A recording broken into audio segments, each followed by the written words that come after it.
আসসালামাইকুম গাইজ, আমি স্মৃতি চলে এসেছি আপনাদের মাঝে আবারও অনেক দিন পর একটা বড় ব্লগ নিয়ে। তো আজকে আমরা পারবো আম।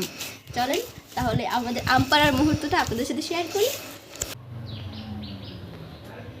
তো এটা হচ্ছে আমাদের ফজলি আমের গাছ। এই আমগুলো অনেক বড় বড় হয়, মানে আপনারা তো জানেনই ফজলি আম সাধারণত অনেক বড় হয়। তো আমি যেহেতু ছোট্ট একটা মানুষ, আপনাদের মানে হাইটটা তো এত বেশি বড় না, তাই এটা মানে হাতেও পাবো না। তো আমরা আজকে পারবো গুটি আম।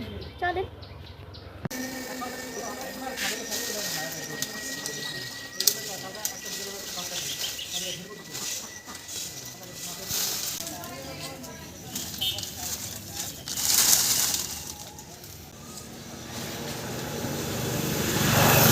গ্রামে তো সেরকম করে আসা হয় না, আর গ্রামে সেরকম আম পাড়ার মজাই আলাদা আসলে। আর ঝড় আসলে তো কথাই নেই। তো যখন গ্রামে ঝড় আসে তখন আরও বেশি ভালো লাগে আম কুড়াতে। কিন্তু ঝড়ের সময় তো আর এতটা বেরোনো হয় না, আমি তো গ্রামেই আছি না। এতগুলো আমের মধ্যে একটা আম পেয়েছে একদম ঢেপ ঢেপে পাকা। কি সুন্দর আমের কালারটা দেখেন, একদম টুকটুকে পাকা, বুঝছো?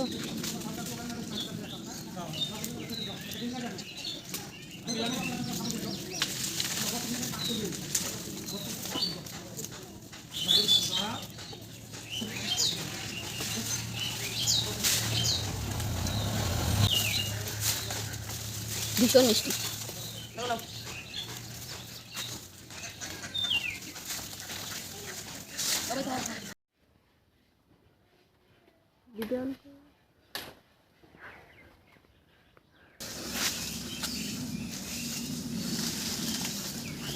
ছেড়ে দে।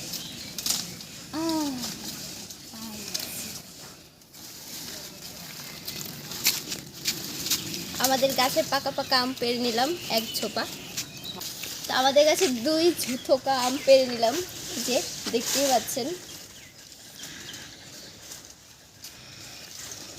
সচরাচর কখনো এরকম আমের থোকা দেখিনি, মানে এক গুচ্ছ আম কখনো এরকম কাছ থেকে দেখা হয়নি, প্রথম। একদম লিচুর মতো একটা ডালে এতগুলো এতগুলো লিচুর মতো আম ধরে আছে।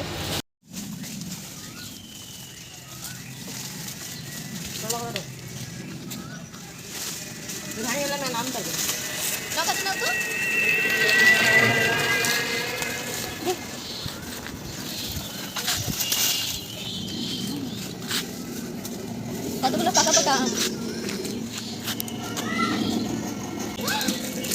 পুকুরে পড়ে গেল। তো দেখেন, আমরা এক বস্তার মতো আম পেরে নিলাম, আরও পারবো।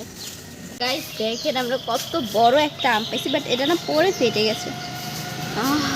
কত বড় একটা ছানারও সাম।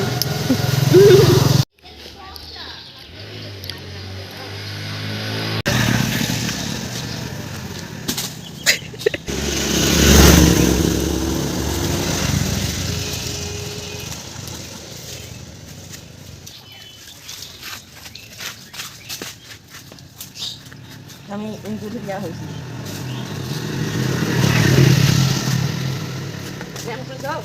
কোথায় না ওই আমটা একটু তুলে দেখো না, এই যে আমটা ভাসতেছে দেখো।